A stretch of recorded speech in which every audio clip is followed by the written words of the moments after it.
And so one of the things I would encourage anybody at any age, because it's not over until it's over. There's still opportunity until we leave this earth. And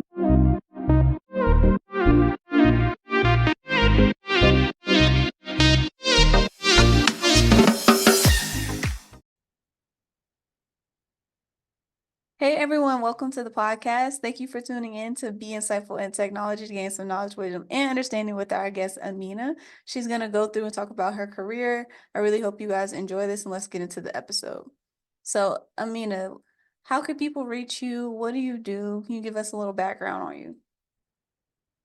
well, I work for a management consulting firm. Actually, the company it's a huge company, global company, and we do more than consulting, but I'm in the consulting arm of the organization. And my background has been in IT and electronics for years, like many years. Starting out in the military, worked in telecom. Subsequent to that, worked for a large phone company, Bell South, which became AT&T. But nonetheless, I have a very extensive background, in IT, which more from working for one company to more of a consulting type role, which I've been in for, I want to say maybe about 12 years or so. Could be a little longer than that. But nonetheless, I support clients since I work at a consulting firm.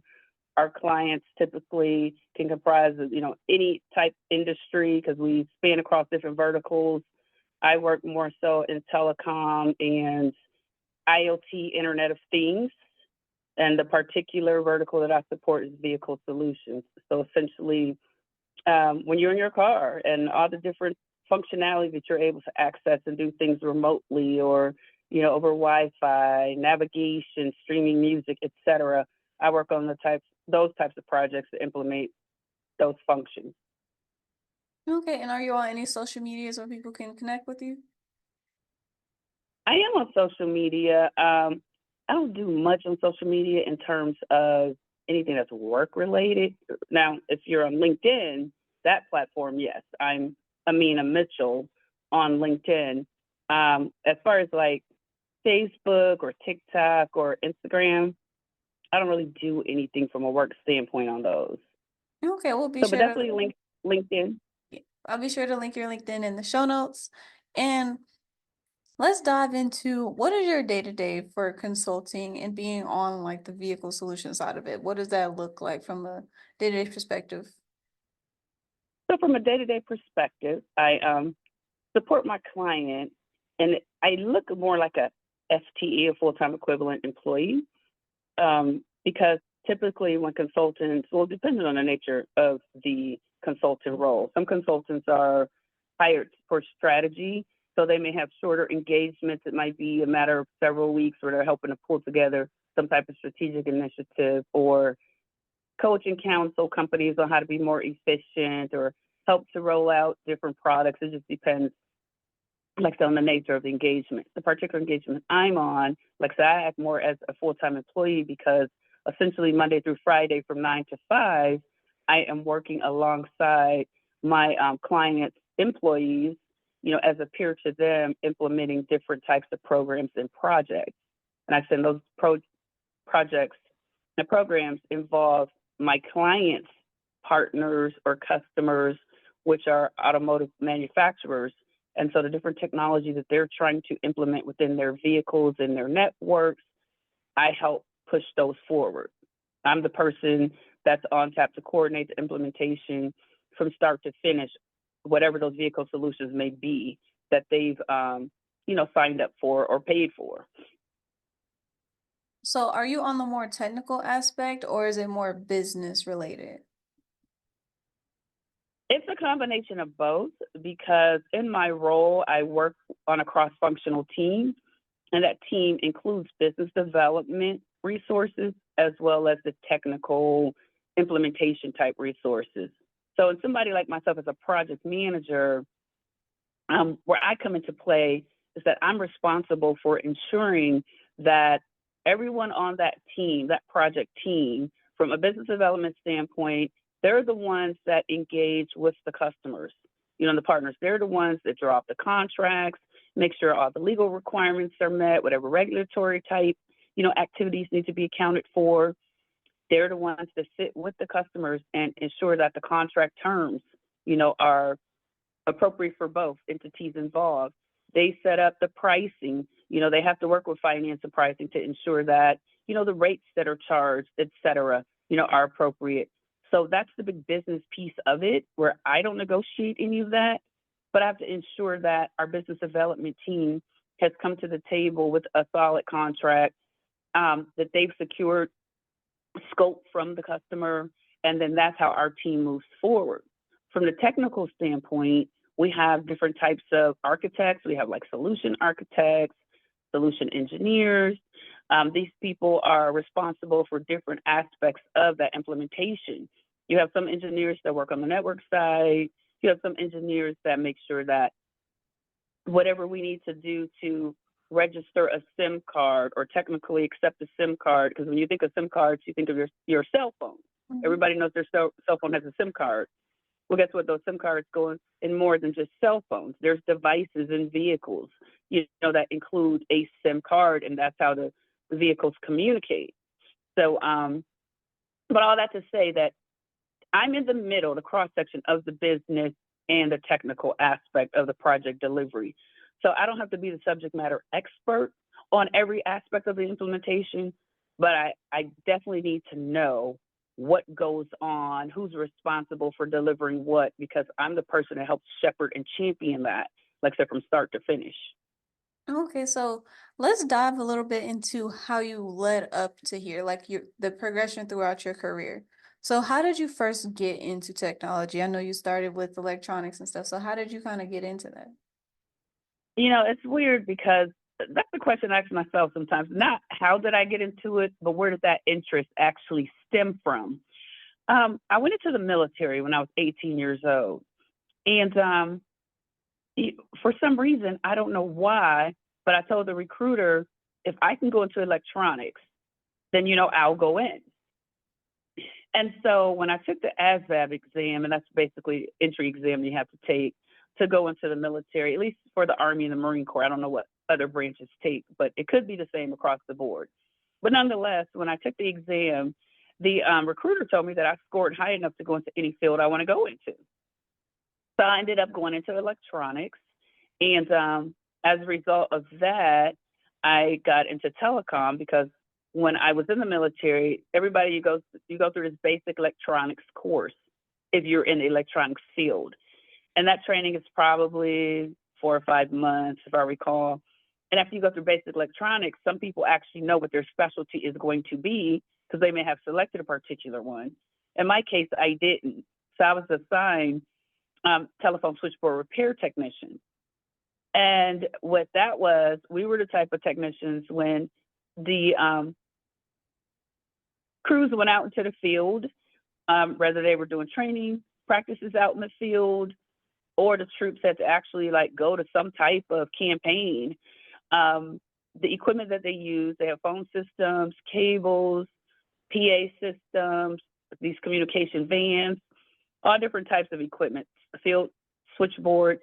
They would ship those into a maintenance facility, what I worked in, and we would literally have to strip those pieces of equipment down and repair them. Like not today, how people can just swap out printed circuit boards, everything's on a chip. Technology has gotten so much more intelligent and advanced. But back in the day, when I was in the military in the 80s, we were literally desoldering components off of printed circuit boards and resoldering them and building boards. And that's when you really have to know components, like what electronics devices are in terms of resistors, transistors, diodes, all of that stuff, inductors. We had to know all of that. So all that to say, that's what started me on this whole path of technology and electronics. Subsequently, I ended up working in the phone company, except for Bell South, when I moved to Atlanta. I'm originally from Cleveland, Ohio. So, after the military, I did go back to Ohio for about 5 years, but wasn't able to find a job in my field in electronics. So I worked in manufacturing for about 5 years. But I felt like that I was getting too far out of my field. And that's how I migrated south to Atlanta. Ended up, like I said, being fortunate enough to get a position at Bell South as a multimedia technician. And that was in early 90s, mid 90s. And the thing about getting into a company like, Bell South, of course, they had the whole 9-state footprint in the Southeast. That enabled me to, I got more experience in advanced services like, data and fast packet back in the 90s when they were doing like frame relay and all that type of stuff. And cell companies were building out huge networks. So I had the opportunity, after being a multimedia technician, I got promoted to a project management role that put me on the wireless side. And so I got more engaged into the wireless infrastructure and these cell companies who were, like I said, building out their cell towers, throughout the Southeast, well, throughout the country, of course, but again, I was working in the Southeast region. But to watch all these carriers just build out these extensive wireless networks. And so that gave me another area of experience, on the technology side. Then I wanted to pivot out of technology into like sales and marketing because I just thought it was interesting. And I felt like, I've been in technology for a while. What I know, I know. Wanted to kind of, grow some more skills, was able to pivot still within Bell South and went into product marketing, offer management, and those types of roles essentially were the partners, marketing. We partner with the sales team because a lot of people confuse sales and marketing or they try to combine them into one. And sales and marketing are two very distinct, different types of organizations and activities. Sales actually, they do just that. They sell. But marketing is actually what creates the products or offers that, and I'm going to caveat that when I say marketing creates products. You do have product marketing, but marketing, we create the offers. And like if we say you get this plan for $10.99 for 12 months and, whatever the terms may be, whatever offers that are out there, marketing would create that for the sales channels to be able to sell. So nonetheless, I did that for about 5 years, maybe 6. It was a very cool experience because I got to work in different capacities. And I found myself ultimately back in IT in 2011. And that's how I started, working for a consulting firm that I worked for. And ironically, that consulting firm put me in AT&T. That's the client I supported, which I still support to this day. I've supported them in different capacities as well. Initially, I worked in digital experience. And going back into IT and digital experience, it was pretty cool because the digital experience was more around electronic property. When you think of digital experience from a website presence standpoint, e-commerce. And so supporting a telecom company, what I did was, like AT&T, for instance, they had, at that time, and it very well may still be the same, but I don't work in that area anymore. But when you go on a portal and you see different aspects of the portal, there's account management, there's a sales and products where you can go in and select products you want to purchase online. There's service and support where you go in and there's knowledge articles and, or online customer service help. So those different aspects of the portal, you have different marketing teams and sales teams that own real estate on those websites. And I would assume that that's probably the same practice with most companies that have a large web presence.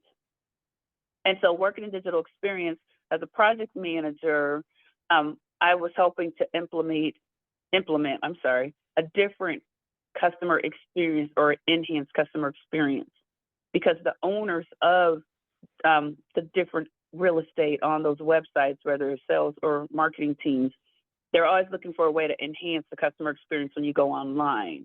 Like say, for example, if you went online to pay your bill and that process to pay your bill was somewhat cumbersome where you had to go through too many steps to pay your bill, they were looking for ways to make it easier. Say if you had to go through 6 steps to pay your bill, maybe they were trying to reduce that down to 3 steps. So it's all about trying to find online efficiency and implement, ways to do so. So I used to work on those types of projects. And it was very interesting because, of course, no project was the same. No 2 projects are the same. Learned a lot there. And then I transitioned away from digital experience, working on web-related projects, and went to work over, like how I do now, and like the IoT stuff, the Internet of Things. And since I've been in Internet of Things over time, I've supported, like the vehicle solutions. I've supported some, I guess they're considered more like commercial solutions or industrial solutions.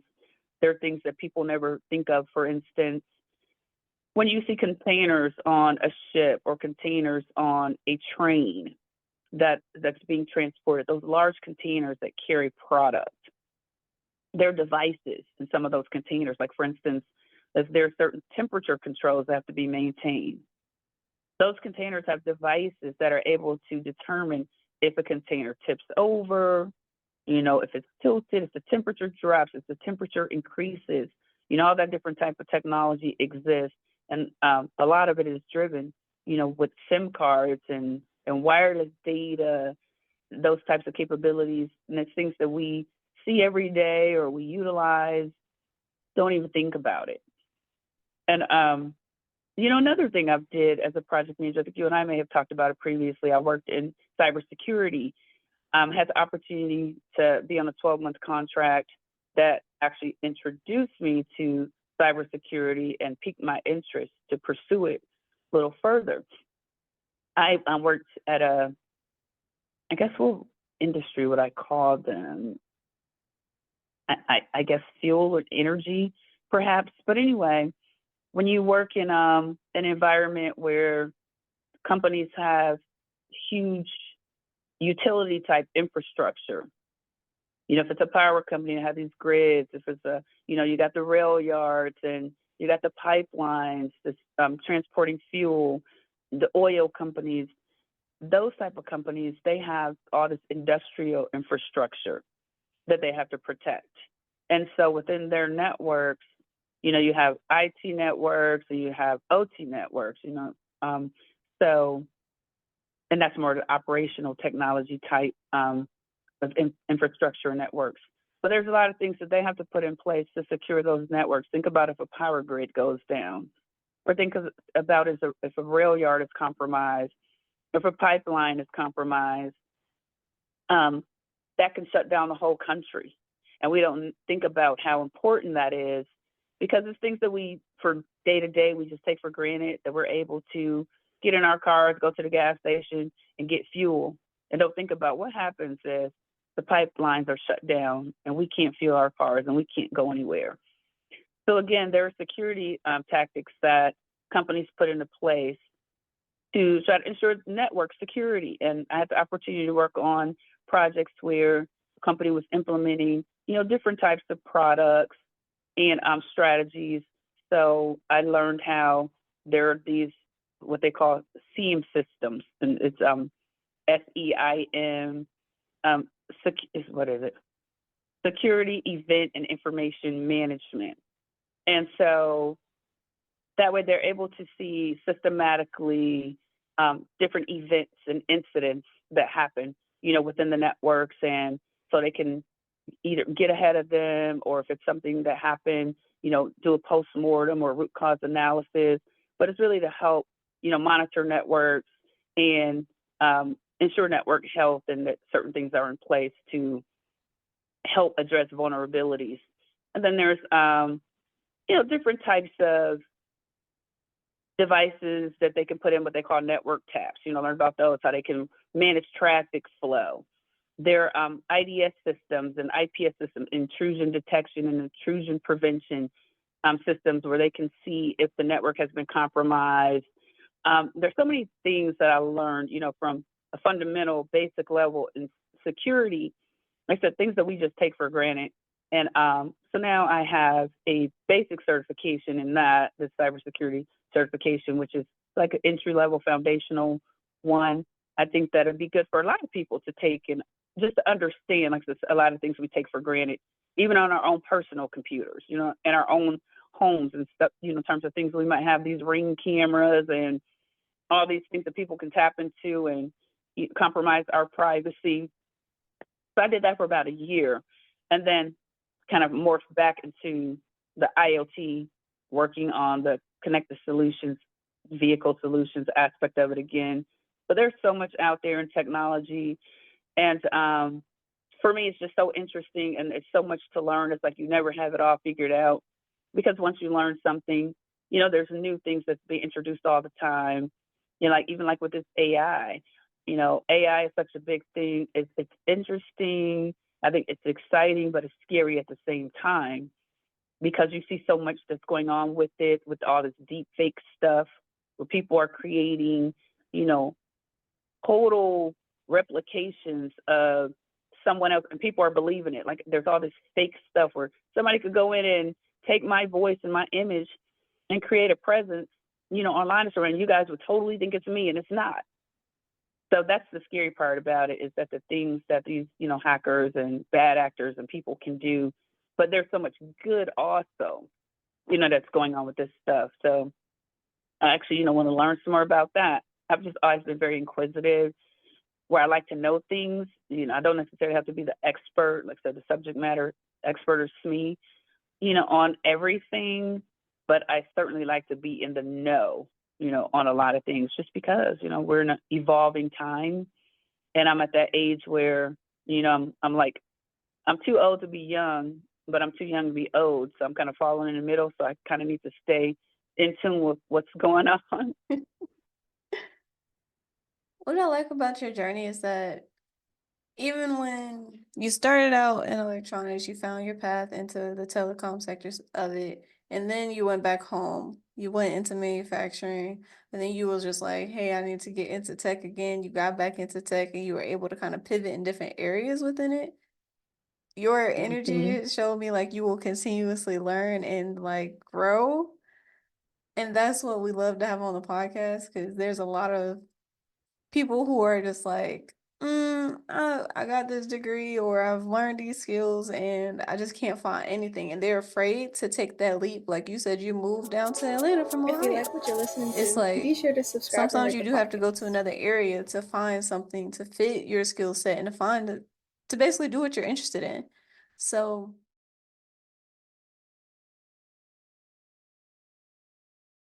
interested in. So Yeah. you were able to pivot and I like that. So say one of the things I would encourage anybody at any age, because it's not over until it's over. There's still opportunity until we leave this earth. And you just can't be afraid to pivot and learn something new, try something new. If it's something you have an interest in, seek it out, because we're in an environment nowadays where, you don't have to have a college degree. I'm not discouraging anyone from going to college. I have 2 college degrees, but that's not the end all be all. We're in an environment now where you can learn a trade, you can get a certification, and make just as much money or more than people with college degrees. So don't ever feel discouraged or count yourself out because I don't have this degree, I don't have that degree. You have attorneys that they went to law school and spent all these years, and they don't make a whole lot of money. It just depends on where you are and what your focus is. So there's definitely opportunity out there. So people shouldn't sell themselves short. So when did you know it was time to pivot within your career? Well, there's things that happen in life sometimes, unfortunately. And I say unfortunately in that sometimes we're not expecting certain things to transpire. Life will throw you curveballs. And for me, it was a point where I was looking for work. The company I worked for at the time had did a big layoff. And at the time when I got laid off, and this is before I found my way to the consulting firm, um, at the time I got laid off, everything was good. It's good financially. Everything was looking up, but it was around the time when the market started crashing really bad, like 2008, 2009, all of that. And I was working in marketing at the time. And it was just like a hard time trying to get an opportunity in the marketing, so which I really loved, field marketing and doing all types of sponsorships and um, affinity relationships. But when marketing jobs took a big hit because it was an expense, and it is an expense, then sometimes those jobs that are expensive, they go first. But anyway, with the layoff, when that happened and the market was so bad, I had the hardest time trying to find a job. I thought I was going to Houston, I was interviewing for this director of marketing position at one company, and I almost had it. So it was between me and another guy. And subsequently, he got the opportunity because he used to work for the company. So they were really trying to woo him to come back, which I can understand because oftentimes when you have experience and the knowledge, companies will bring you back because they don't have that same acquisition cost. Because, for one, the learning curve for you is easier because you've been there and you understand how to navigate, through that landscape. But long story short, for me, I was trying to find a marketing opportunity. Nothing was coming together. I was getting plenty of interviews, but everything seemed to be falling through. And I got to the point where I was wondering if it's just me, like I was really starting to get down in the dumps. And a couple of things happened that helped me out where I was at an event, like this Leadership to Cab event. And I was talking to some other ladies and they were going through the same thing. So that really helped, my psyche, because I realized, no, it's not just me. It's the market we're in. A lot of people are going through these interviews and nothing's happening. Then one day I called my mom and I just started crying. I was like, Mom, I feel like I'm never going to find a job. And my mom was like, it'll be okay. And then I had this epiphany. And when I tell you, sometimes you just got to believe that things will be better. It's just like something, just light bulb just clicked and I said, I'm going back to my technical roots. Forget all this marketing stuff. Changed my resume around, bubbled all my technical stuff to the top. When I tell you I got a call about a job, like the next week, in 2 weeks, I had a new job working in IT for a consulting firm.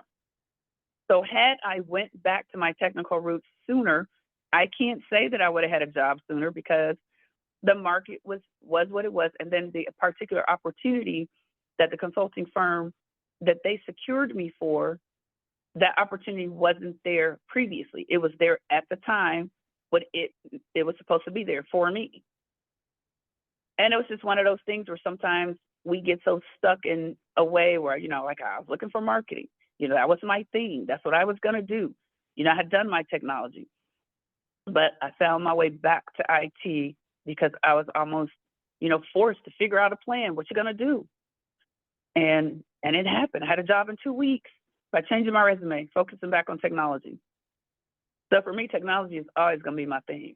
I'm not going to say it's going to be my only thing, but I just have this feeling that as long as you stay current, that you can find something. If it's full-time, if it's part-time, if it's short-term contracts, I think there's always going to be a way to find something if you keep your skills up, stay relevant. Like I said, take some of these certification classes. There's free training, there's paid training. There's so many ways to learn. And so if we're not taking advantage of those opportunities to enhance our skills, then we can't blame anybody but ourselves if we're not doing what we need to do to be prepared for that next step, because we never know, when we're going to be out here again looking. Well, I'm so glad that you mentioned that. So when you pivoted and you made the decision to go back into tech, what was the initial process like for, resumes, interviews, and even now, like what's that process like so that way people can kind of get an idea of essentially rearranging your whole thing that you were originally on to switch it up? Mhm. I would say, and of course, process varies.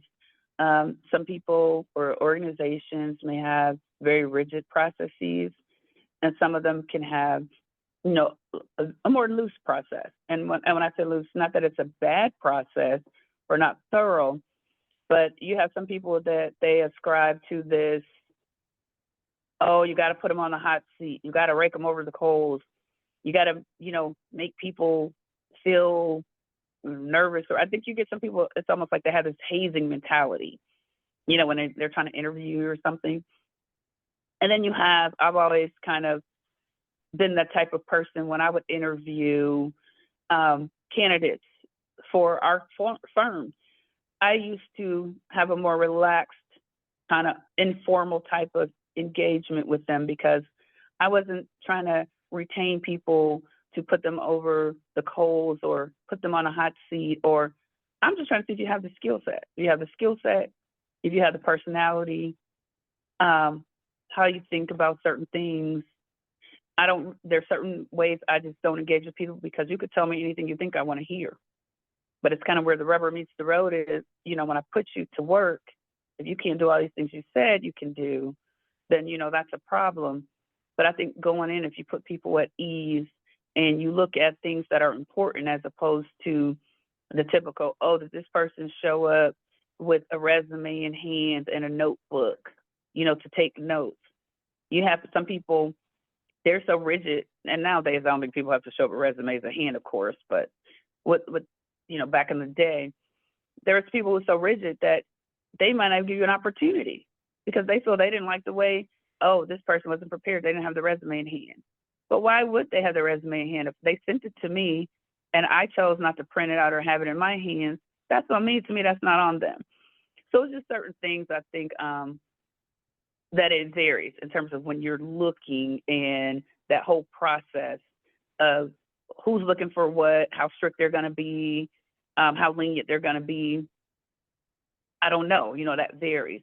But for people who are looking to pivot, I would say, and kind of re-swizzle, for lack of a better term, their experience and skill sets, I'd say focus more on the actual skills themselves as opposed to the linear duration. And when I say that, oftentimes the typical resume used to look like, from this year to this year, you did that, then this was your role, and then that was your role, kind of went in this linear sequence of what your roles were and what you're responsible for.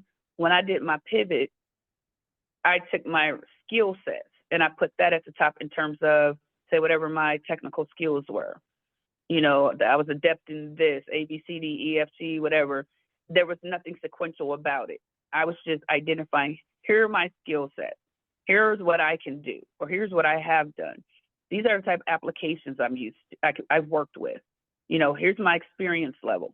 Then subsequent to that, I would put on the resume, worked for this company from this year to that year, this company from this year to that year, company C, this year to that year, and kind of have what my roles were. So that way I'm making sure they're focusing more on my experience and skills and the types of things I can do or have done, as opposed to a linear timeline of when I did those things.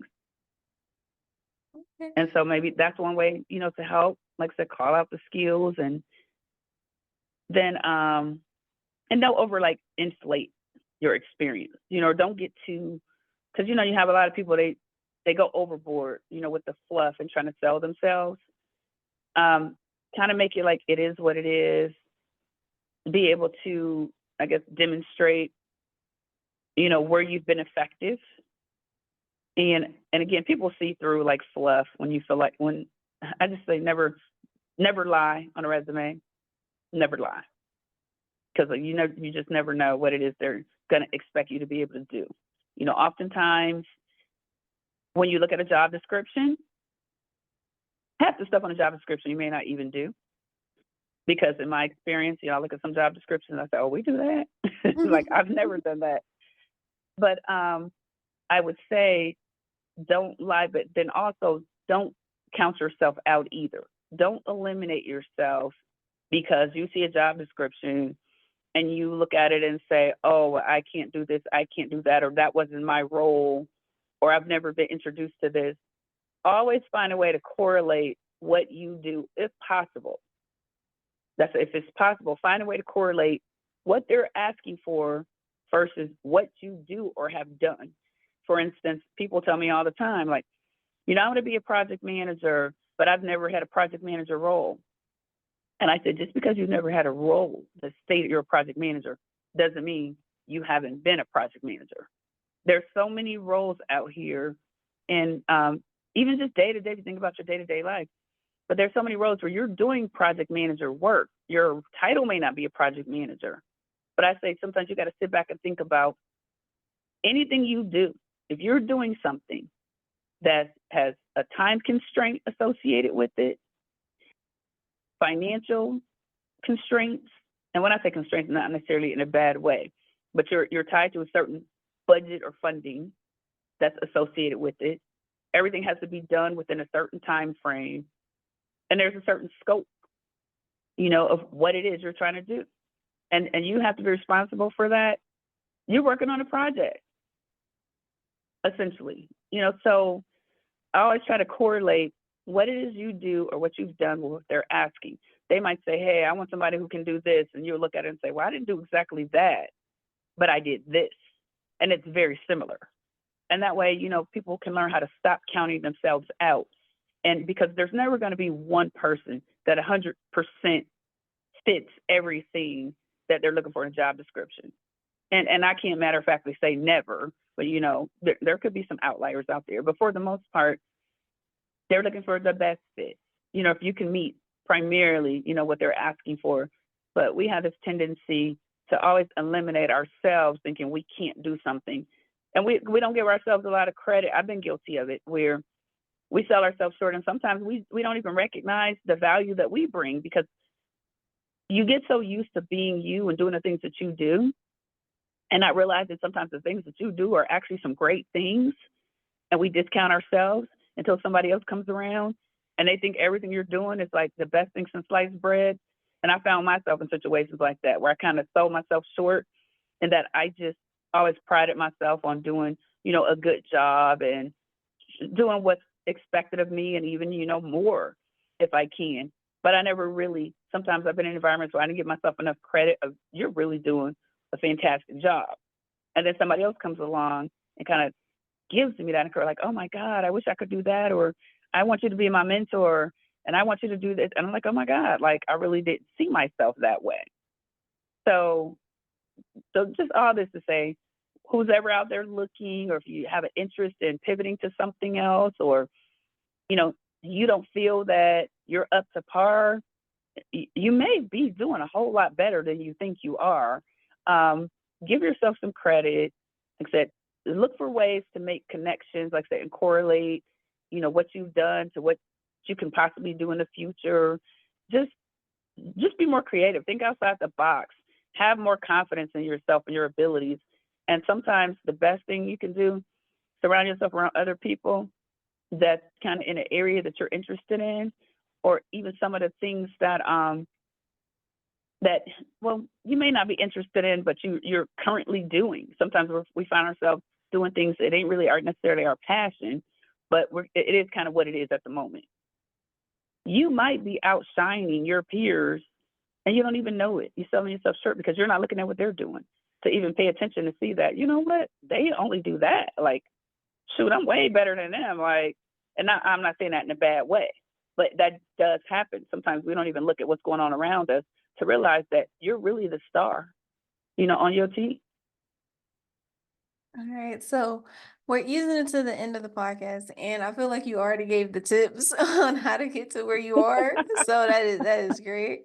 So let's go into the last section. What is a motivating, insightful quote that you would like to give to those listening?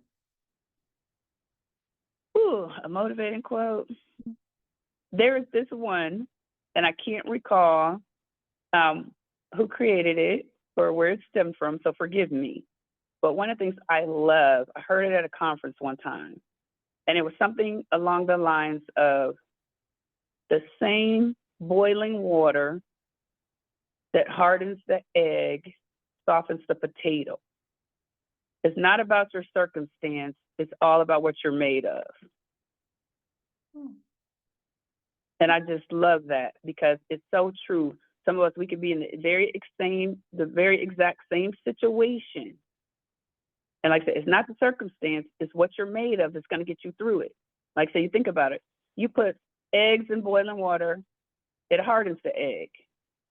But you put a potato in boiling water, it softens it. So the circumstance isn't any different. It's boiling water. All right, so I like that one. I like that one because we talk about basically being built for these type of careers, because it all comes at it, like everything you choose to do will come at a cost, and everything will have its ups and downs, all these obstacles, and it's up to you to be able to get through it, because at the end of the day, it's you. Like it's your mindset, it's your personality, it's how you handle everything. So I really appreciate you coming onto the podcast. Hopefully we may have a little bit more time next time to kind of discuss a little bit more things. So Anytime. I really appreciate that. But thank you guys for tuning in to gain knowledge, wisdom, and understanding to be insightful in technology. Thank you. All right. Bye-bye.